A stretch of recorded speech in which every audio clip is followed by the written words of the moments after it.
Good to go? Can you tell me when you're live, Billy? One sec.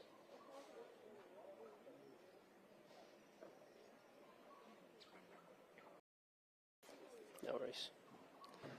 And also when there'll be planes coming over, we kind of look at one there.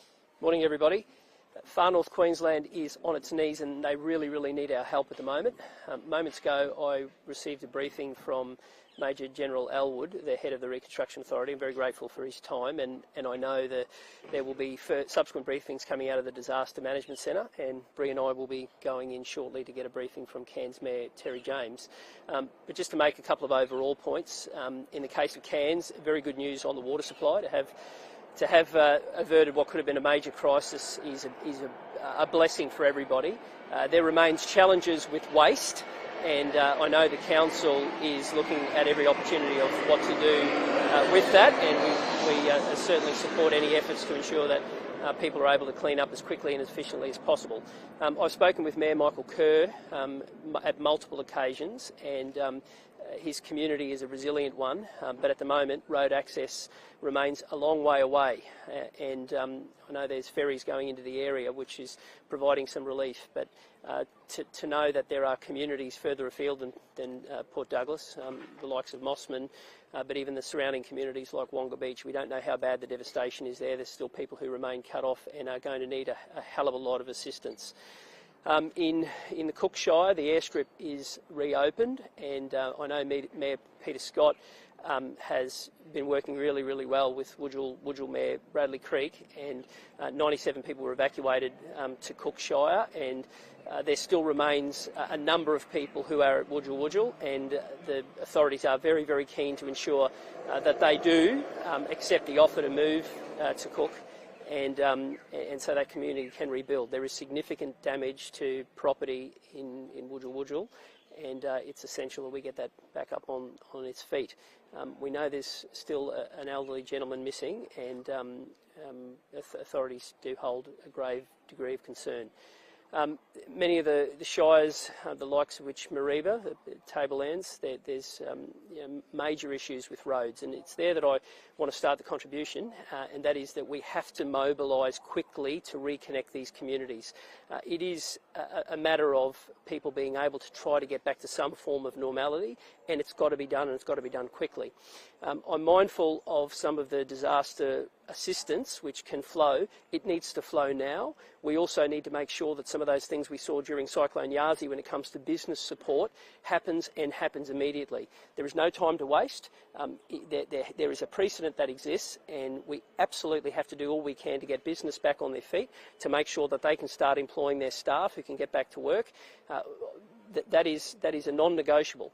Individuals need assistance, and they need it immediately. Businesses need assistance for them and their staff, and they need it immediately. Primary producers need assistance, and there is precedent for that occur. And I have made my views very clear that it's a non-negotiable that occurs. I'm going to ask Bree in a moment to just make some comments about what she's seen right across the Barron River area, but I just want to tell a story from this morning. The property that we've just come from is 3 single women. Melanie, Donna and Irene. To see the devastation in their home is heartbreaking. To hear their story of survival and retrieval is uplifting.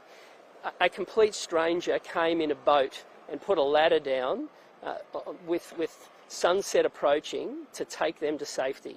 And if that hadn't occurred, who knows what we would be discussing here today. That is the story of far northern resilience. That is the story of people caring for people. This is only the beginning of this journey, and I have seen in disaster zones how people really struggle. And you know, just half an hour ago to see what it means to Nick, someone who lives at the end of the street, to know that he's lost everything in a property that might not be able to be salvaged, and to see the emotion in his face and to feel that shows what we're experiencing. We've spent considerable time yesterday afternoon and today just listening to people's stories, and the resilience of this place is on display, but so too is how traumatic this has been.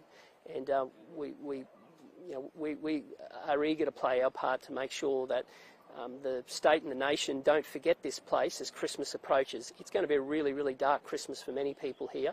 They are going to need our help. They're going to need our love. They're going to need financial assistance, emotional assistance. Roads need to be reconnected. They'll get through it because they're tough. But boy, oh boy, they're being tested at the moment. Over to you, Bree. We all know Far North Queenslanders are tough, but I'm seeing a lot of broken people right now. It's absolutely heart-wrenching. Grown men in tears. They've lost absolutely everything. It is just absolutely dire. The situation people are living in right now, all of their belongings have been destroyed. There's many renters that don't have a place to rent at the best of times. We've got a rental crisis here, and now people who are renting have no place to rent in the future by the looks of it with some of these buildings. Businesses are definitely struggling. Far North Queensland definitely needs your support. So please don't forget Far North Queensland. There's a lot of broken people here and we need your support. Thanks, Bree. Over to you guys. Thank you. Ready when you are. Thank you.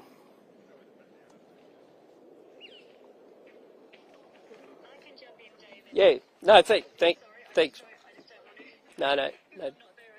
Thank you.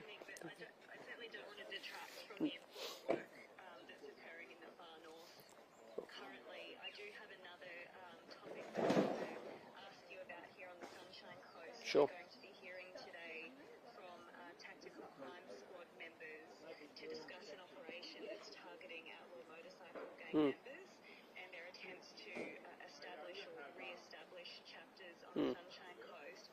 This comes only a few months after we saw the arrest of 68 people on the Logan, the Gold Coast and Caboolture in a crackdown on outlaw motorcycle gangs. Why are we seeing a resurgence in this, do you think, and has the government gone soft on outlaw motorcycle gangs in Queensland? Well, it doesn't matter if it's youth crime or bikie crime. When you water down the laws and there are fewer police, they're emboldened. And that's what we're experiencing in Queensland right now, right across the state.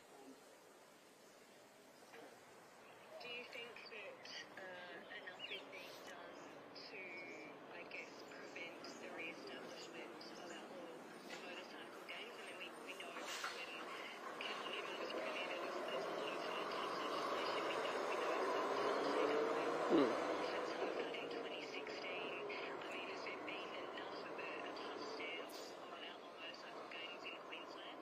The government watered down the laws and there are 202 fewer police than there were 12 months ago. You don't have to be a genius to work out what's going to happen when you have weaker laws and fewer police. It's the breeding ground for crime. And Queenslanders are living that right now across the state. And it doesn't matter if it's youth crime, it doesn't matter if it's bikie crime. If you have less police and weaker laws, they are emboldened. They will be mobilising, and that's what we're seeing at the moment.